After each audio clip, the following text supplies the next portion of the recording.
The worst thing you could do with your Genshin Impact account is not build a character you like, even when they could have been a ton of fun to play and you actually could have used them really effectively. The second is to build a character who you think is super strong, but ends up not being fun or likable to you, and worse, they don't even synergize with your favorite characters, making your experience miserable. This tier list aims to tell you the power of every single character, but not to tell you who to wish for, but so that you know exactly what you're getting into when you build each and every single character, so that you can make your favorites shine and you have no regrets. Welcome to Jello Impact, where we build and test every single character to help you decide who you want to wish for and build. We're gonna start with Amber, Aloy, and Qiqi, and I would like to preface this with a couple things. Aloy is not completely useless. She can shine by being a solid battery, having lots of cryo application, and she synergizes pretty well with Shenhe, so if you like her, you can actually make her work pretty well. Qiqi can be an effective healer, especially in the overworld, especially if you're running through the game. If you want to raise her to a mid-level, maybe level 60 or so, and she can carry you through some of those harder boss fights, she's actually really valuable for that. In the endgame, she doesn't have as many uses. If you really like her, I would recommend running her as the driver in a Hyper Bloom team, get her a cracked out Ocean-Hued Clam set so that she can heal absolutely as much as possible, give her a high base attack weapon, and she'll be doing reasonable clam damage with some super conducts in there, and she'll be driving Hyper Bloom, one of the strongest teams in the game, and you'll actually clap the game with Qiqi. If Amber's your favorite character, I highly recommend getting Elegy for the End. It's an incredible support bow for her, and if you have Elegy for the End, she's probably a tier 3, or I probably wouldn't say a tier 2 character, but she's actually a really good character to set up for VV Vape, and I also have seen some crazy clears with Amber, Chongyun, and some different reverse melt stuff, and it's really cool. So if your favorite is one of these characters, I actually wouldn't discourage you from building him. I would just make sure that you build them the right way, but I do think because they don't bring all that much that other characters bring in a better way to the table, Aloy's damage and utility just not being as high. There's so many cryo characters that just do more damage than her. Amber, without Elegy of the End, doesn't really have any buffing or shredding potential, and Qiqi, again, not providing anything other than healing. Healing is great, but we have plenty of defensive characters that provide energy to the team or more damage than Qiqi does, but if you like them, you can still make them work, and you can still 36 star the Abyss with them. This tier list is going to be a power level tier list in the context of building them in their best team and looking at how much do they add to that team, because of course Qiqi can be part of a Hyper Bloom team, but how much does she really add to that team? So the way that this tier list is going to work is that the higher they up on the tier list, the better A, the team they're on is, and B, the more they add on to the team. So in that context, Mika at his core is a physical supporting normal attack buffing character. It's not that he's absolutely terrible in Eula teams or other physical teams, which it's just that physical teams in general don't have that high of a DPS ceiling, and Mika is barely, if not even the best support for those teams. Especially if you're really a huge fan of Eula, I generally recommend to vertically invest in Eula so that you can get the most value from her. And Mika, because he really needs his C6 to really shine, you're probably going to get multiple constellations of Eula, and the more constellations Eula has, the worse Mika actually synergizes with Eula. And he doesn't provide that much energy, that much cryo application, and not that big of a buff. That's why he kind of sits where he is. Dori can be a Hyper Bloom driver, but she needs to build a lot of energy recharge to proc her burst properly, and she can heal, of course, but because she needs so much energy recharge to actually function competently, she doesn't even get to build full EM. Although that's the case, you can still again use her in Hyper Bloom, and the team will perform well. She just adds considerably less to that team than pretty much most other characters would. Ningguang is the next character going to be on here. Now, I have not built Ningguang yet. I have heard from some people that she performs better than I'm putting her here, and I will give it that her single target damage is pretty good, and she can burst down enemies. You can use as a burst support or as a on-field DPS, although I do think that her strongest DPS team would be a Hyper Bloom team where she is the 4th slot. That's how I'd recommend building her if you are. And to be fair, when we get the Geo Wolflord back in the Abyss, having Ningguang is really good, and having a Ningguang Hyper Bloom team is actually going to be really good for that Abyss. So if you like her, she definitely can do some stuff, but she kind of got left behind other Geo characters because she doesn't scale off defense. She scales off of attack, so she can't use Geo's best buffer, which is Goro, so it just leaves her in a bit of an awkward spot. Noelle, I do think, does perform better than Ningguang. If you crack her out with C6 Goro, Redhorn Stone Thresher, and you invest in her, she really does move up a tier. The issue is if you're going to be investing that much into Goro and the Redhorn Stone Thresher, you're going to have copies of Itto. In AoE, she significantly closes the gap to Itto, but in single target, it really does bring her down. She's still strong enough and satisfying enough that if you do want to make her work, she absolutely can work, and the pieces exist to make her perform pretty well. Jin Yan moved up here. My perspective on Jin Yan raised a little bit after I raised Dia, because people were saying how trash Dia was, and I actually thought she felt pretty decently in Mono Pyro, and Jin Yan performs very similarly to Dia in Mono Pyro. That's how I'd recommend building her, is if you really want to main Jin Yan, you build her Mono Pyro with Kazuha, Bennett, Zhangling, and she does pretty respectable AoE damage. It's definitely not changing the world or anything. It's not like the team massively upscales in performance when you add her in or anything like that, but she can work pretty fine. Unfortunately, unlike Toma and some other characters, she didn't get to utilize Burgeon very much, because as soon as her shield goes away, she can't use Burgeon, and her split scaling makes her a little bit wasteful in terms of the stats. Diluc. Unfortunately, our Pyro Batman is not performing quite as well as he used to relative to the other characters in the game. He didn't really gain all that much from Dendro. I don't really like his Burgeon teams very much, although I just got a Crimson Witch Sands, so I'll be testing out that on him and seeing how he performs. I think Kazuha VV Vape is going to be his best team, and so I am excited to try it out again. I feel like he doesn't have a lot of the quality of life that makes other characters so good these days. Like for me personally, maybe I'm just a mobile playing scrub, but when I use Dea, at least she gives me that unlimited resistance interruption. She gives me that defensive utility, so that even though they do very similar damage, Diluc outperforms in single target. Both are, I think Dea is a little bit better in AoE. The thing that really holds Diluc back, I think, is his single target performance is not amazingly high, because he also has some AoE, but the problem is he really needs to take advantage of Sing Cho and Yelan to vaporize all his hits, who are strictly single target, and so overall his teams just aren't really the best at anything, so he's kind of like jack of all trades, master of none sort of scenario here. But if you love Diluc, you can still make him work, and he's still pretty solid. I would recommend either Double Hydro Zhongli, Double Hydro Bennett, or VV Vape, which is either Singcho and Yelan, Bennett Kazuha, and you can even try Burgeon with Nahida. The flexibility he has is pretty nice, and if you invest really heavily in him, you still be able to clear the content all the time. Jean is next, and this may be a bit of a hot take, but I don't think that Jean has aged very well. Having 2 Animo units used to be almost a must to clear the Abyss properly, but nowadays, outside of niche scenarios like the current Abyss, which actually she's pretty darn good in, Jean is rarely a very particularly good choice in terms of strength. In terms of if you like her and you want to make her work, she's still very good. She can hold the Viridescent Venera artifact set. She does respectable damage. You can run her in a Sunfire team, which is, she has a cool synergy with Bennett where she swirls off your pyro and adds the pyro to the enemy, allowing you to get really good pyro application and vaporize really nicely. But the biggest thing that Jean struggles with is the opportunity cost. Oh no, I forgot to show off my Diluc skin. Ah, look how cool my Diluc skin is. Because if you're running Jean, you're not running another Animo unit that has grouping. And basically at this point, a big reason to run an Animo unit is to group AoE enemies together. So running Sucrose, even Venti, although he's less popular now, and Kazuha, a big reason to run them is because of their ability to group enemies together. And characters like Jean and Sayu as well do not have that ability. They're really mostly made to be in single target, in which case there's generally just better things you can run than Jean, especially with the introduction of Hyper Bloom, the introduction, other variants of, you know, Double Hydro, the national team generally outperform any Jean options in single target. Speaking of Sayu, pretty much everything I said about Jean applies to Sayu, except that Sayu can be run as an on-fielder and utilize Aggravate. And that's another big thing about Jean, is that she really doesn't synergize very well with Dendro at all, whereas Sayu, at least she can be an on-field Aggravate procer, and you can get some pretty respectable damage by running Sayu on field with something like Fischl, Nahida, and maybe even Yoimiya. I should try that. That sounds really fun, and is definitely more useful than what Jean can do. I have Dea up here for as well. I actually think she's alright in Mono Pyro, but in addition, she does have some pretty good value as a defensive utility unit, so I like at least that, although she's definitely not great, at least she has the utility that if you want to use her as a support,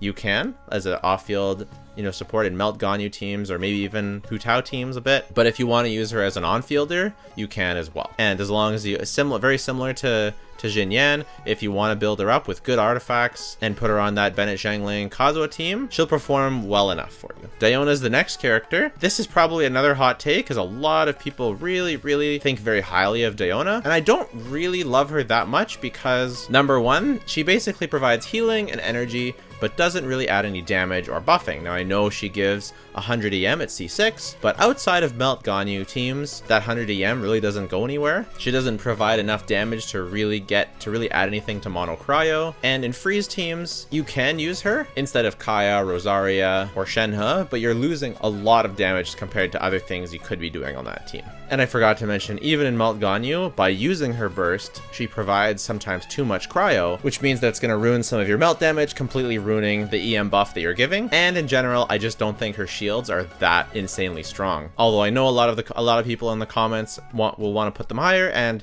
that's totally fine, right? This is a tier lists are, by their design, opinion-based. The game is not just facts and numbers. A lot of it has to do with how things actually feel to play. And that's why this channel is dedicated to testing and building every single character. At the end of the day, I'm just one guy giving you my opinion, and you can listen to my opinion, listen to other people's opinion, and at the end of the day, you can save on resources. You probably hear some other people saying, oh my gosh, Diona is cracked. You think you have to build her, right? And then you hear me saying, I actually don't think she's that great. Save your resources, build someone else. I don't think she's the best in slot in any team. If you're going to build Diona, I'd say hold on, save your wishes, save your resin, and build Zhongli for Melt Ganyu instead, and don't bother with Diona. I would build Dea ahead of Diona. I kind of want to put Dea ahead of Chongyun. I'm going to put here as well. I don't think Chongyun's a terrible character, and I do think that he has a place. I've built him now. I haven't released my video on him yet, but he does good single target cryo damage, and that's key because a lot of cryo is focused on AoE. So freeze is an AoE reaction, and Chongyun's damage being single target does limit him a bit, and it's kind of like, it's hard to justify building Chongyun, for example, in a freeze team when you have Kaya and Rosaria that do better AoE cryo application. Now, in single target, for example, in mono cryo, he can be a pretty good option, especially for mobs, or not for mobs, for bosses, like annoying bosses, like the Weenut. He does heavy front-loaded application, and front-loaded application does have value. So he's definitely at a higher point than I thought that he was before, but you know, his performance in reverse melt teams and stuff like that just wasn't quite high enough for me to justify putting him any higher. In this Abyss, he's pretty solid. You know, reverse melt's pretty good. His best team I still do like Hyper Bloom the best, launching his big nuke damage against single target bosses. I actually had a lot of fun with it. I cleared the last Abyss with it with Chongyun Hyper Bloom, and I actually think it's pretty solid. So if you like Chongyun, those are kind of the teams that I'd recommend, but I probably wouldn't recommend building him, you know, if you don't like him. Layla is the next character. I won't spend as long on Layla because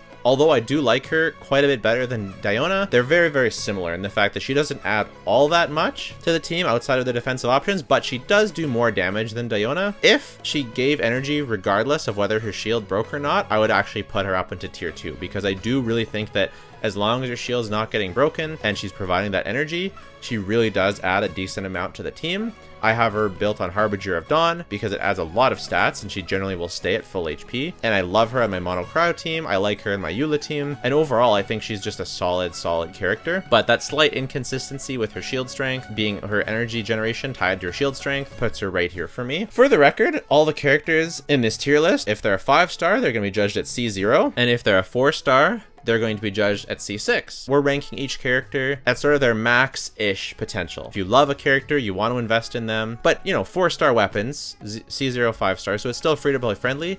As a free-to-play, eventually you will get, if you aim for 4 stars and you're kind of smart with your banners, especially as we have more and more double banners, eventually triple banners, you'll be able to accumulate 4 stars that you want eventually if they're your favorites, right? If they're not your favorites, then then there may be some that you never get to C6, but in general, like if you like Heizo, you can probably find enough banners that he's on where you do like the 5-star that you can wish on Heizo and get him to C6. What I'm interested in is if you go for Heizo and you also get C6 Faruzan, how strong he really is. Like, does he move up a tier? I think Zhao and Wanderer are probably, spoilers, they're probably up on tier 1 here if they have C6 Faruzan. So if you're a real diehard Heizo main, let me know if there's anyone in the comments who has a C6 Heizo and a C6 Faruzan, and you have either Zhao or Wanderer, how much worse does he feel? Please let me know, because I kind of do want to put Heizo up into tier 2, because I feel like his performance is probably there if he has C6 Faruzan. So Yanfei I'm going to put here as well. Her best performing team is actually Yanfei Burgeon.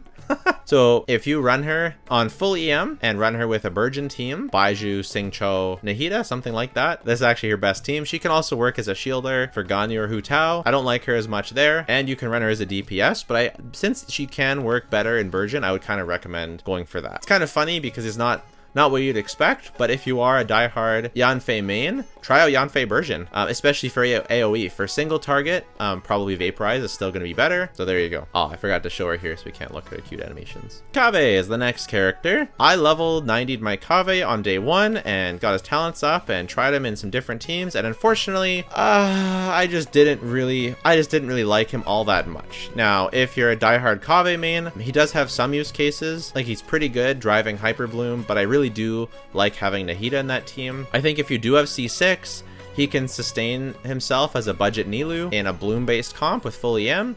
And otherwise, I would recommend running him in a Nilou team as the on-field driver. I think he can be a very comfy option for that. You can even use him as the only defensive option in a Nilou team if you're running Xingqiu, Nahida, and Nilou. I cleared the Abyss with it. It was actually really fun, and I actually liked it a lot. So there are things you can do in teams that he will perform very well in. I just don't think he adds that much to those teams. Barbara can be pretty decent as an on-fielder in Hyper Bloom teams, and in Nilou teams as an on-fielder in Nilou teams, she's pretty good as well. So I definitely think she's not bad by any means. I think you could argue for her, even at maybe Kaveh as well, could be argued to be her in tier 2, but I have to draw the line somewhere.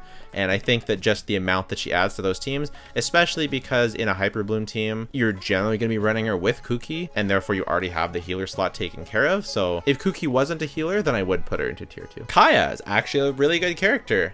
Freeze, Reverse Melt, Hyper Fridge, I don't like as much, but it can be pretty good. It's the best single target team. Generally best used as a sub DPS in Ayaka teams, off-field DPS and energy generator, because he does generate a fair bit of energy, does do a decent amount of damage. Pretty good in freeze. If you want to build him, I would recommend either with Shenhe on a Cryo team, so him, Shenhe, a Hydro character, and Kazuha, and that's actually going to be like a very, very well-performing team. If you want Kaya to be your on-fielder, do the most damage, not on-fielder, but if you want to be doing the most damage possible, then that's a pretty good team for him. Otherwise, if you love him and you love Ayaka, then you can use him as a sub DPS for Ayaka. So both of those two options are actually going to be pretty good. Rosaria, very, very similarly. She has some pros and cons versus Kaya. So her pros is her cryo application is a little bit stronger. She has no ICD on her burst, so it's really cool, but it is locked into one place. If you're against really mobile enemies, then Kaya's better. And if you're against enemies that are a bit more stationary, then Rosaria is going to be a little bit better. Both are very, very close in terms of damage and pretty much everything about them. Mona is the next character, and she's definitely a pretty solid one. Her main use case, of course, is as a buffer on freeze, but she can be used in some really cope vape comps with Dia, and I suppose you could use her as a driver for a Hyper Bloom team as well, although those things are really not in her best case scenario wheelhouse. Really, the best thing she's for is either supporting Ayaka or Ganyu in a freeze team, and she does it really, really well. But of course, as we talk, I think probably all the characters on this tier list that are good in freeze would probably be about one tier higher if freeze was better in the game, because lately freeze just hasn't been that effective in the Abyss for basically all of 3.0. So for that reason, pretty much all of Cryo took a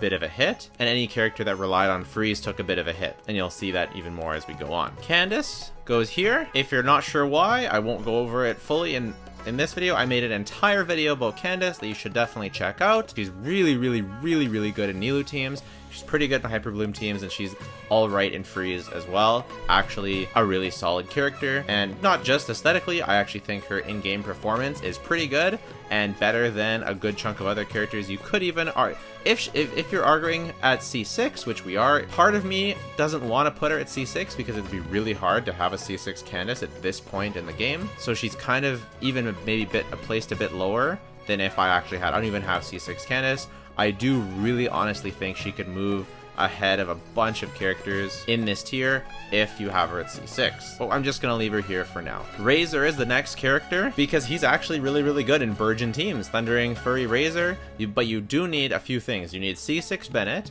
you need Nahida to perform optimally, and you need Xingqiu. And although the team itself is really, really strong, you can pretty much replace Razor and Bennett with a lot of different characters to get just as good or almost as good performance out of the team. He is very uniquely positioned to get both Burgeons and some Overloadeds and even some Hyper Blooms if you don't get the Burgeons, and it's really actually very good in AoE. But taking up Bennett and Xingqiu and Nahida on your team, of course you can work with Dendro main character as well, but it's just some really, really hefty partner characters. And oftentimes you'll end up doing this. You'll put a Bennett based team on one side, and you'll put a sort of Dendro, Nahida, team on the other side, and one or both of those teams may be using Xingqiu or Yelan to enable them. Razor takes both a Bennett Xingqiu core and a Nahida Xingqiu core and fuses them together into one pretty decently performing team, but he's basically stealing all the good characters for his team. It's very common when I run a Razor team that I don't know what to do on my other side. Of course, I can run freeze and I can run. There's plenty of teams you can still run. It's not that he's bad. It's just that if he didn't need both a Bennett and Nahida Xingqiu, then I would put him maybe even higher. Kujo Sara is a really tough character to rank because effectively, when played optimally, she basically only has one team. She buffs Raiden Shogun really well. She's hyper carry Raiden's best buffer. It really does scale with investment if you have C2 Raiden, which this list does not take into account. Then she really is the best and only best partner for Raiden. But if you don't have Raiden C2, she is kind of a side grade to either Fischl or Yoimiya if you're running a traditional hyper carry Raiden team, or even a side grade to Xingqiu or Yelan. For that reason, although her team is really strong and you do have to have C6 Kujo Sara and you do have to have good artifacts on your hyper carry Raiden, although she is really solid and her team performs at even a T0 level or a T1 level in a T0 in AoE, T1 in single target, in my opinion, she doesn't add enough to the team, and not enough gets taken away from the team if you remove her. So I'm going to have her there. I know some people like to put a special tier for these, but I personally don't find that very interesting. I find it's kind of, not saying other people are copping out by doing that, but I feel like it kind of removes a nice discussion point about these characters. Lisa actually does really good damage in an aggravate team. If you run her, Fischl, a Dendro character, usually a defensive one like Baiju, Kirara, or Yao Yao, and Kazuha, or Sucrose, that Lisa team is actually going to shred, and that's actually going to be a really good team, especially once you learn how to play with Lisa and you learn all her mechanics. She can work in Hyper Bloom as well, but I don't really recommend. I think Aggravate is going to be your better choice. I'm really excited to build her at some point very soon. Klee is the next character, and her AoE mono pyro teams are actually really good, but they are pretty tied to AoE, and her single target performance is not super great, and just because of that, this is a topic that is debated pretty heavily when people are talking about meta, and for me, I really value characters that function extremely well in one niche, but also function pretty well in another niche, because at least for me, I don't like to 3-star an Abyss and then go back out and come back and barely scrape through and then 3-star the other chamber and then go back out and then scrape through and 3-star the third chamber. I don't like doing that. I like teams that I can do a straight run through all the way through the Abyss, and I know a lot of other people do too, and because of that, Klee is her single target performance, although serviceable, is not ideal. And because, you know, Bennett, Kazuha, Xiangling are already such a strong core, there's a lot of things that you can throw in there that will perform well. You don't need Klee to make that perform, but she is a pretty solid character overall. My opinion on Eula has gone up and down over time. I currently feel pretty solid about where she sits here. As much as Hyper Bloom Eula is pretty cope, it does, in terms of building a Eula team, it does give her a really solid single target option that if you want to run Eula on a single target Abyss, you absolutely can, and it doesn't feel bad at all to play. Of course, it is annoying that although she has that Cryo application, but she's going to break freezes. In a single target scenario, you're not going to be freezing the enemies often if they're a boss, so it's not that big of a deal. And you are going to get some super conducts in there because you're going to have Kuki most likely triggering those hyper blooms, and she's going to do really pretty solid damage for her ult. The biggest downside is she doesn't get a lot of energy in those teams because you're running her as the only Cryo character. I definitely would run Favonius Xingqiu, maybe even Favonius Nahida, and that way you get as much energy funneling to Eula as you can. When Eula is in 2 or more target scenarios, her physical teams start to creep back up in DPS, and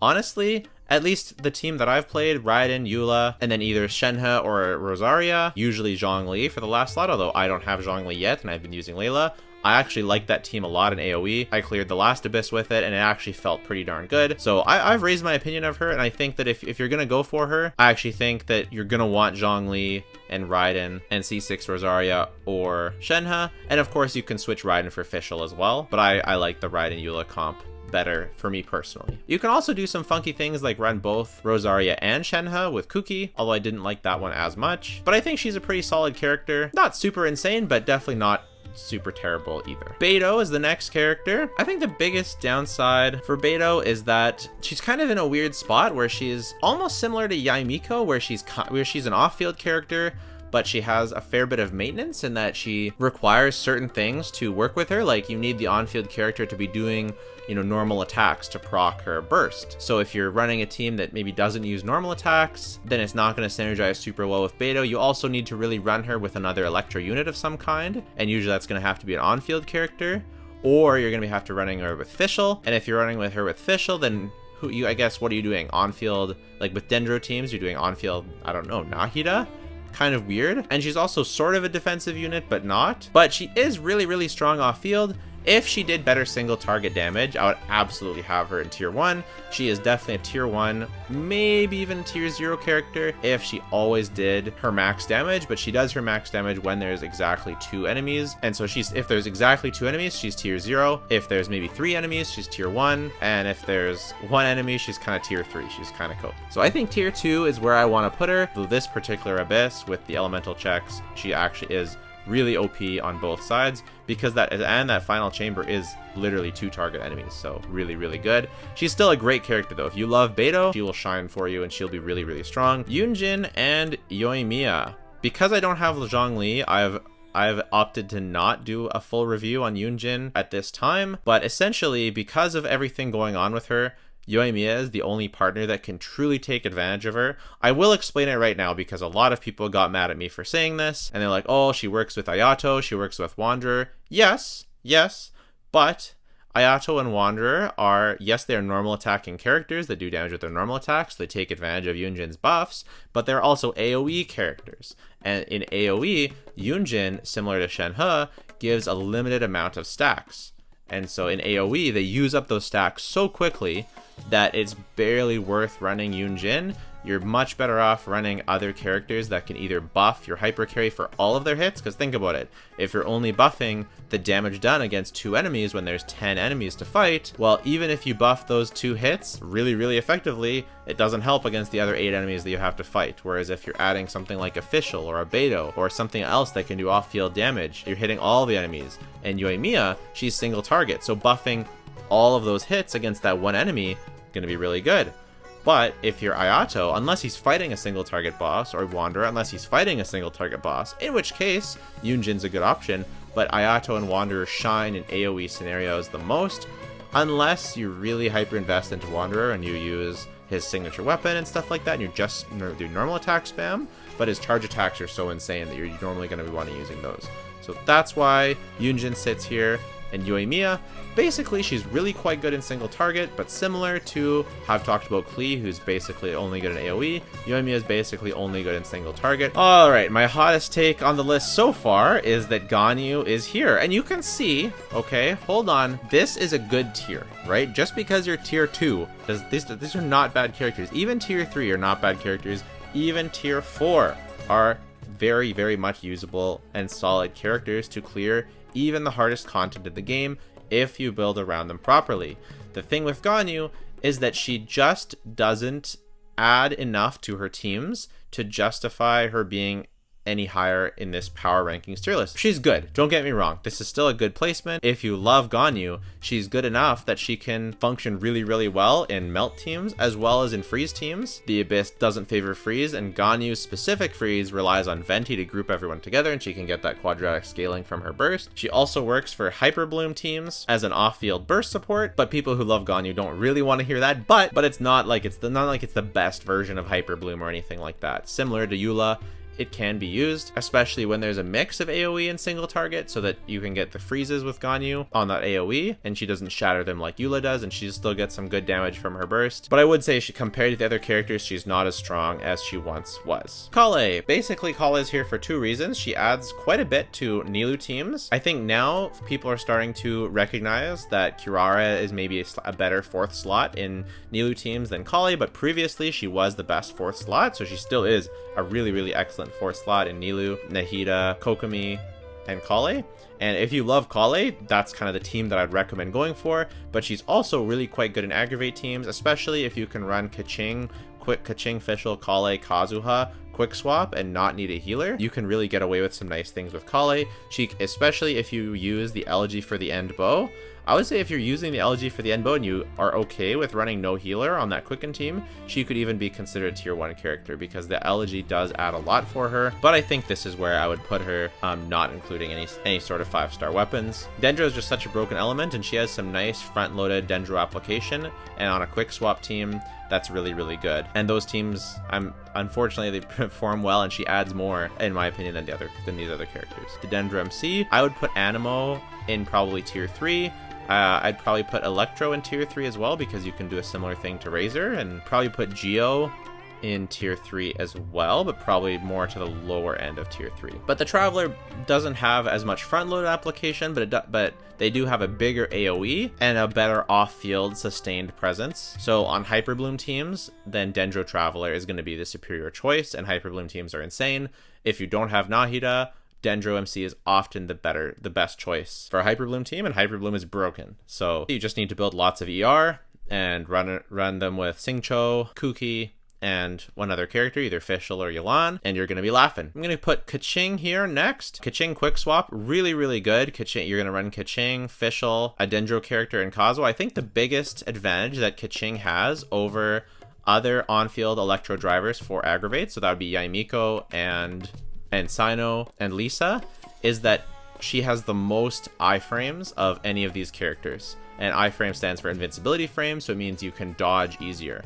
Now, if you're willing to play Keqing without a defensive option, because it's very hard to get away with playing Yoimiya or Lisa without a defensive option, because the way that their attacks work, and Sino as well, is that they're going to be clunky and you're going to take damage almost no matter what. So you need to run a Kirara or a Yaoya or a Baiju to mitigate some of that damage. With Keqing, however, if you're willing to forego a defensive option, I would honestly put Keqing up here, and you can run Nahida instead of your other characters. I would put Keqing up here in tier 1. It is really, really strong. If you need defensive options on your team and you're not able to learn her quick swap team, then she goes in tier 2. So that's what I think of Keqing. Tighnari, next character. His single target is insane. He does so much damage. Tighnari, Fischl, Nahida, I think Baiju. That's probably my favorite Tighnari team. Kirara also works instead of Baiju. He's basically like better Yoimiya. Like, he feels like have to run him with Shielder so you don't get interrupted.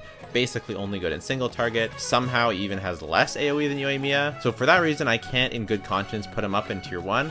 I like my characters to at least function in both single target and AoE, because again, how many abysses have we had that are just single target all on one floor and just AoE on the other floor? It very rarely happens. You almost always have one chamber that has some AoE, and sometimes these characters can mitigate it by throwing in a Kazuha, and sometimes they can't. And when they can't, it becomes really painful to play them, so he stays in tier 2 for me. Thoma, I think, is really, really actually an insane character, and I would put him in tier 1 or even tier 0 if his HP scalings, if his shield scaling scaled even a little bit off of Elemental Mastery. If his shield got a little bit beefier from Elemental Mastery in any type of way, he would be in tier 1 or tier 0 for sure. But because you do have to build him with a little ER or with Katane Crossbeer, I haven't done the math on that. I'll have to look at that. He doesn't get the full Elemental Mastery benefits, and he can't be your solo defensive option for the team, although with Xingqiu it is a little bit better. He just kind of straddles the line for me between tier 2 and tier 1. As you can see, the last bunch of characters all could have been argued in tier 1. If you want to put Thoma in tier 1, I'm totally fine with that. I really think Thoma is a great character, and if you want to use him on Elemental Mastery, then go for it. But he also is pretty good as a shield bot, supporting either Wanderer or Yoimiya. He gives a normal attack buff at C6, which is really good for those characters, and his shield is hella strong. It's super, super beefy, and you can do VV setups for a comfy team with Hu Tao.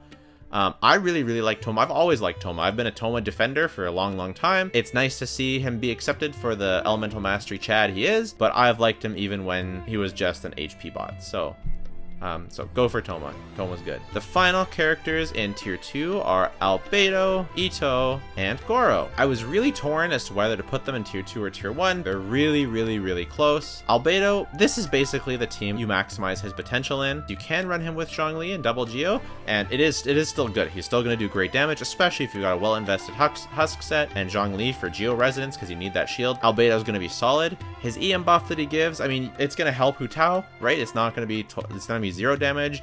You can do it in an aggravate comp, like you can do like Yoimiya, Nahida, Albedo, Zhongli. I'm sure that's pretty fine. It's more not optimal. You're better off using other stuff in those teams. Where he really shines really is this mono Geo core, because Goro is going to buff both his defense and Ito's defense, and that's really going to allow you to get double dips on the buff. They're both defense scaling. He's buffing 2 characters instead of 1. And then with added Zhongli to this, and now you have Geo Resonance on top of that. So it's a really solid core. And if you get these 4 characters and you hyper invest into them, you're really going to be laughing. But similar to a character like Eula, who to perform at their optimal level, the only thing you have is how good your artifacts are, how many good weapons you have, your constellations or your refinements.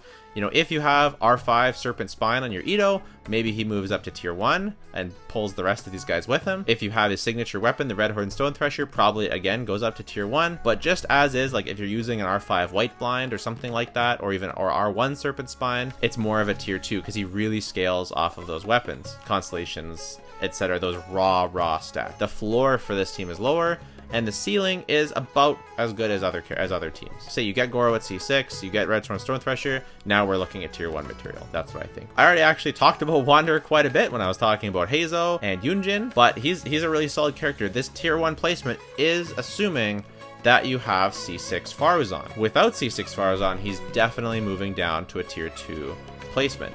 But with C6 Faruzan, let me just say this, if you're a Wanderer main, the number one thing you could do to improve your account is just save your wishes for the Faruzan banners and go as hard as you can on getting C6 Faruzan. Again, I don't necessarily recommend doing that, right? It's not the smartest thing to do. You may never get it, but it really sucks. But that is the best thing that you can do for your Wanderer, because C6 Faruzan gives him energy, crowd control, debuffing, crit damage. It's like a ridiculous amount of stats, a ridiculous amount of buffs, and it really does take him and Zhao to the next level. I'm really excited for him to come around and for me to try out that combination. I think it's going to be really good. A really great AoE team, similar-ish to Ito. It scales off of those things, but differently than Ito. You don't need his 5-star weapon. You don't need certain other supports like Ito. You just need that C6 Faruzan, and that's why he just barely squeaks in a tier 1 placement. In my opinion, Sino also squeaks out that tier 1 placement. Now, once again, I have to reiterate, this is not a value tier list, right? This is not how valuable the character is. It's just looking at their raw power. And Sino can be a great Hyper Bloom driver, and he does, and if you build him for Quick Bloom, which is it's going to be activating Hyper Blooms while he's doing quicken reactions and doing raw damage with his stats, you're going to get a lot of value out of Sino on that team, right? He's going to be doing a lot. He's activating the Hyper Blooms. He's doing aggravate damage. Let's say you use him, Nahida, Xingqiu, and Baizhu. The team performs well. Can other teams perform very similarly? Absolutely. If you take him out, right, you can use other teams, yes, but the team itself shreds. It feels barely worse than Double Hydro Hyper Bloom, which feels insane. And if you're willing to invest in his weapon, I could even see, I wouldn't give him a T0 placement, but if you're investing in his weapon, it's going to push him even higher, because then he gets more EM to do more damage with those Hyper Blooms. But no, he's definitely not a T0 character. He's kind of squeaks in at the bottom of tier 1. If you wanted to argue that he's tier 2, I guess I would accept that. I just think that his Hyper Bloom teams are so strong, and he does really bring a lot of damage to those teams. Yao Yao and Kirara are next on this list. They fulfill the amazing role of applying Dendro. Yao Yao provides AoE and healing, whereas Kirara provides shielding and more front-loaded on-demand Dendro application. Kirara is best in Quicken and Nilu teams, whereas Yao Yao is best on, also Quicken and Nilu teams. So they both basically have the same niche. Kirara is better if you have Kokomi. Yao Yao is better if you don't have Kokomi. That's basically how it ends up shaking out. You can kind of pick and choose whichever one you want. It's not that they do the same thing, but they kind of do the same thing in different ways. And they're both very much just as good as each other. Zhao is next. Again, assuming you do have C6 Faruzan, he does a ton of amazing AoE damage, and Faruzan fixes his crowd control problem almost completely. And he does a ton of single target damage if you can get that double plunge damage. And he's just a really great character. I do think that at a baseline level, he's better than Wanderer. That's why he's a few spots above. But to be in tier 1, he really does need that C6 Faruzan. Without it,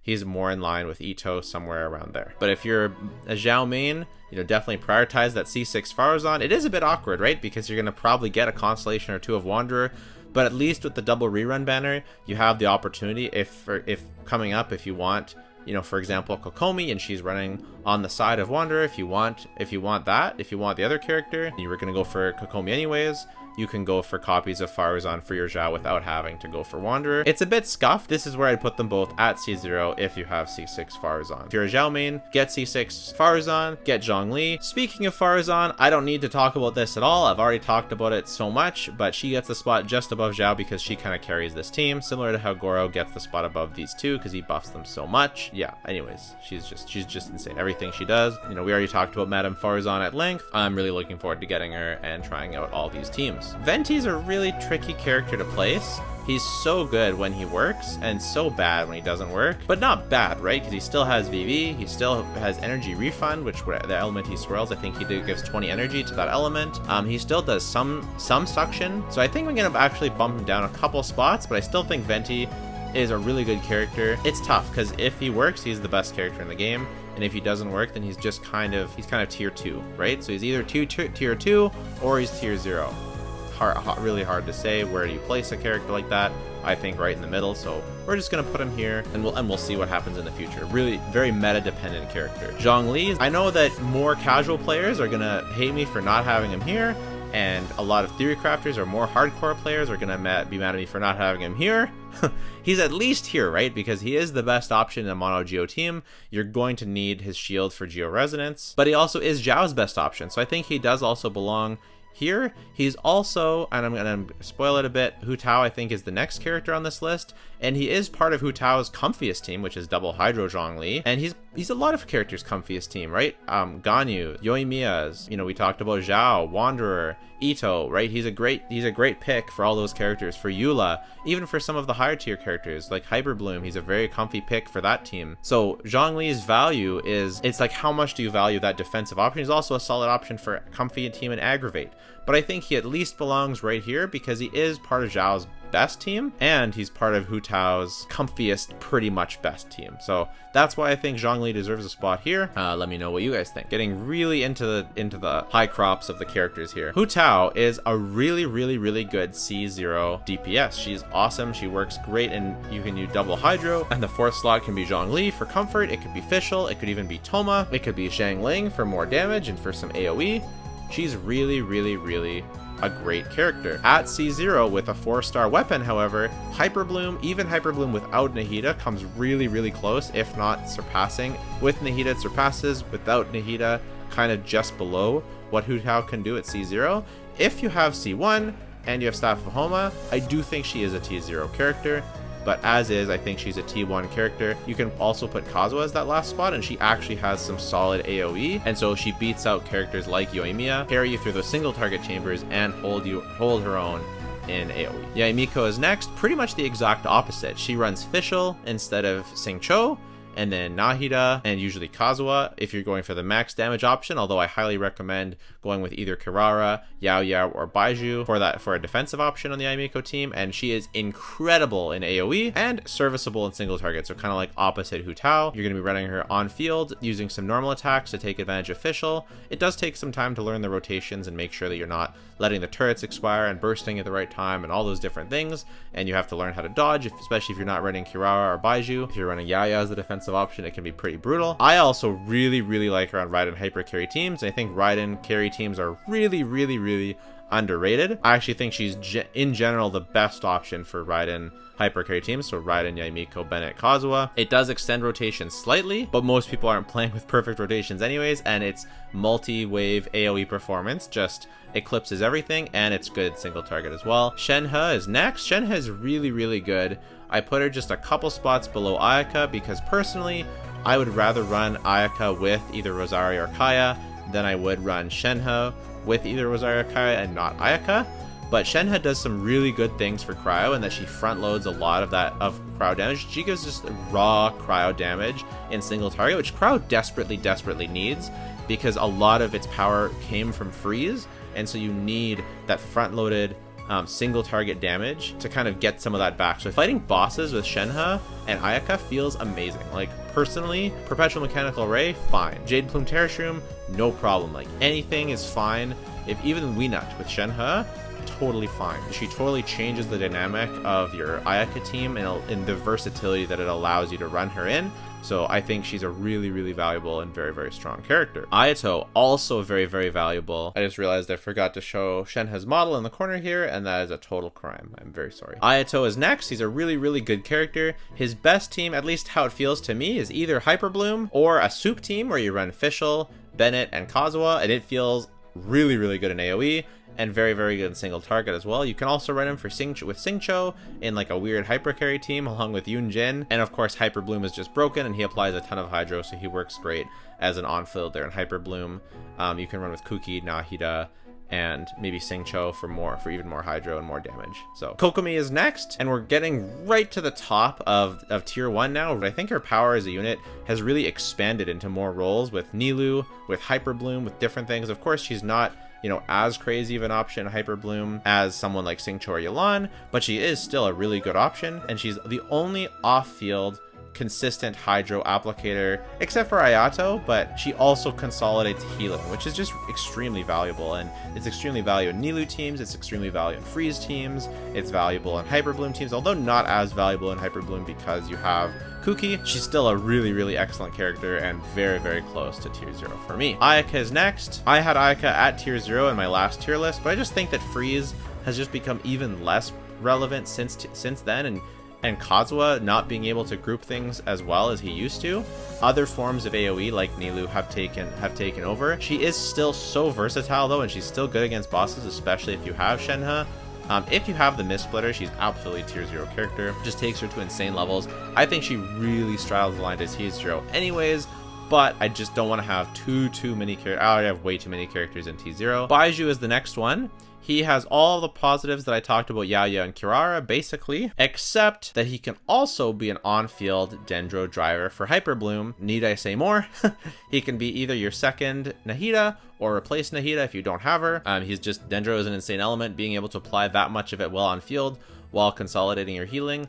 Of course, again, we already have Kuki for Hyper Bloom, but being a Dendro healer and interruption resistance character is very good and valuable and very strong, and he's part of a bunch of characters' best teams, but not to the degree of any of the real T0 teams, but he is like a really comfy option. He's very similar to Zhongli and Kokomi. The more I think about it, I kind of want to just put him a bit below Kokomi. Yeah, I kind of think he sits maybe more around here. So that's where I'm going to put Baizhu, but I still think he's, you know, a really good character. The last character in tier 1 is Alhaitham. He's coming up on a rerun. I don't think he's tier 0, and basically for one reason and one reason alone. His best teams have Nahida, but I don't think that Nahida's best teams have him, and I just think that that's a hallmark of a T0 character, is that you run some of the best teams in Genshin Impact and you're the star of the show in those teams. I just think that's really important. He is good in both spread and in aggravate teams and Hyper Bloom teams. Personally, I don't really like his non-Hyper Bloom teams all that much. Maybe it's because my artifacts aren't absolutely godly. Maybe it's because I don't use him with my 5-star weapons. But his performance with Hyper Bloom is really good. I run him with Yelan or Xingqiu along with Kuki and Nahida, and it is really good.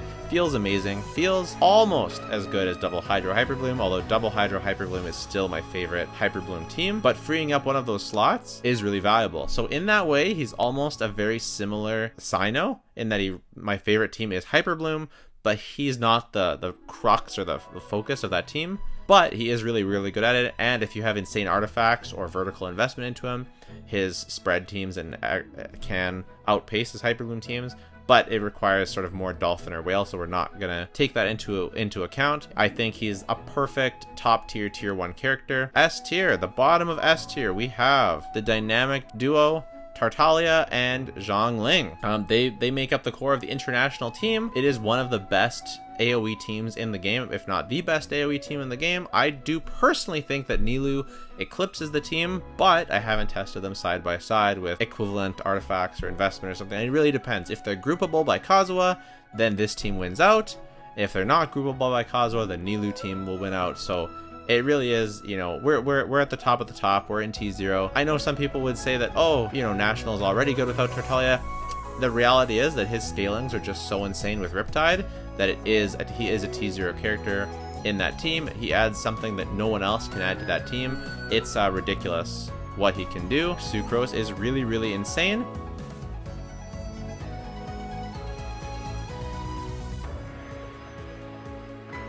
I have her below Kazuha because Kazuha is more integral to more team comps. Sucrose, yes, provides elemental mastery, and at C6 she is equivalent or surpasses Kazuha in aggravate teams, but in mono teams, Raiden teams, in freeze teams, she just isn't quite as good. But again, if you disagree and you think she's better than Kazuha, she's only a few spots below. Bottom line, I just get faster clear times running Kazuha on pretty much any given team than with Sucrose. Maybe if you have less on-field characters that you're wanting to use, then maybe that on-field option is more valuable to you. It's still T0's character, still an incredible character. Very, very good. Nilou. Nilou's AoE is absolutely ridiculous. It doesn't even matter if the enemies are far away. She can take tier 3 characters and make them an S tier team in the right content. And that is just something that very, very few other characters can do. Like, you can take Barbara, Kale, and Dendro main character and have an SS tier team in the right content and an A tier team in any other content. Like, it's crazy. She can take Candace,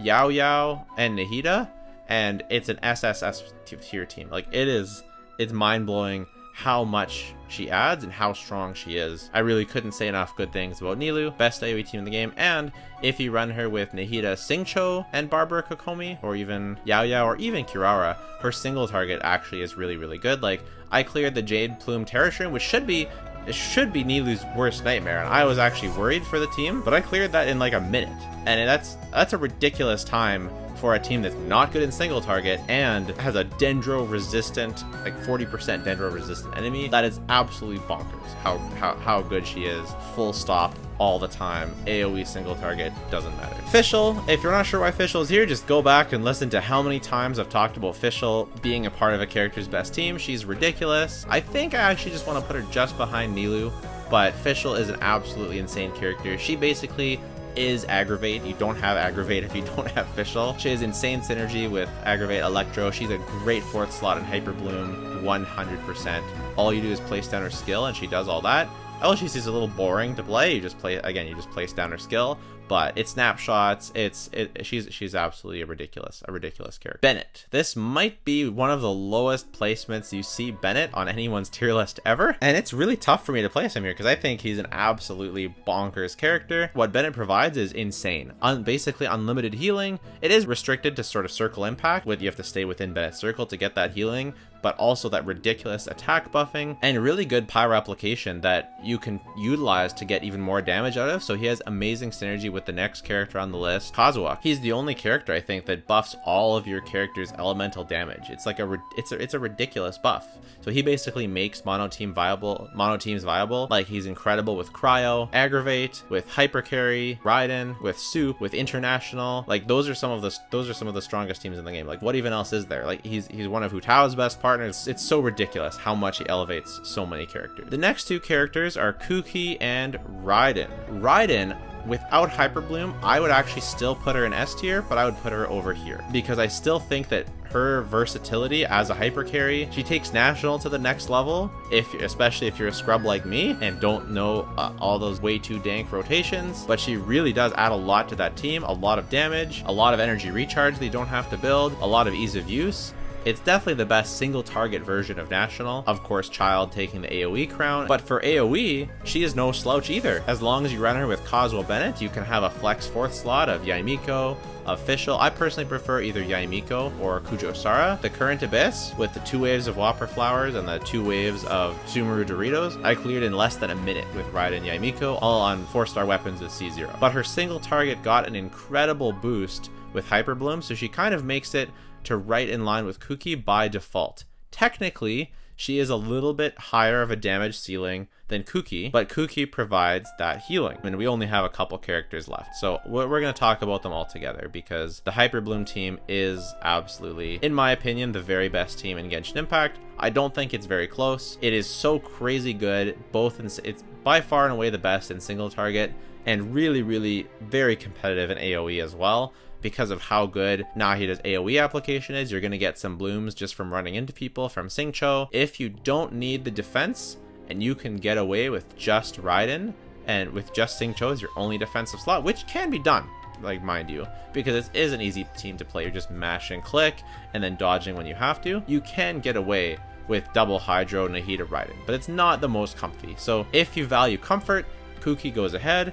If you value the absolute highest damage, Raiden goes ahead. It's not just because Raiden's skill procs more often, it's actually, in my opinion, mainly because her burst at level 9 is going to increase the burst damage of both Xingqiu and Yelan, which is a non-insignificant increase of her buffing, whereas Kuki doesn't do any buffing like that. So she's going to get slightly less Hyper Blooms, but barely, but she's not going to be buffing the other 2 characters. So for that reason, you know, this team of 4 is the best team in the game, in my opinion, and this team of 4 is the best team if you need a healer for that team. So Hyper Bloom without these 2 characters just would not be the same game. I feel like Xingqiu, Yelan, and Nahida, we've talked about them so much throughout this, basically like every team. Like, you look at Xingqiu, Yelan, she's part of Nahida's best team, part of Kuki's best team, part of Raiden's best team with National, definitely part of some of Kazuo's best team, part of Bennett's best team, part of Nilu's best single target team, part of Fischl's best team, part of Sucre's best team, part of Shangling's best team.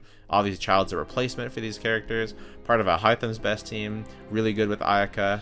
Not really, but again, Kokomi is a replacement. Ayato is either replacement. Can work in Frieza's Shenhe. Part of Baiju's best team. Part of pretty solid teams with Yai. Part of Hu Tao's best team, and now we're getting into some teams that he's not the best on. But like, that is a ridiculous amount of teams for Xingqiu to be the best on. I talked about this in my previous tier list. And Yelan, pretty much just Xingqiu, except doesn't have the defensive utility, but slightly higher damage and slightly worse crap application, or Hydro application. So I honestly wouldn't be upset to put her there, but we'll put her here for now. And then Nahida, Dendra's one of the best elements, and she's an insane applicator of that element. She also buffs. She does a ton of damage, and she's just really, really strong overall. Please consider subscribing for many more videos to come, and join us as we build and test every single character in the game to help you figure out who you should wish for and build. Bye for now.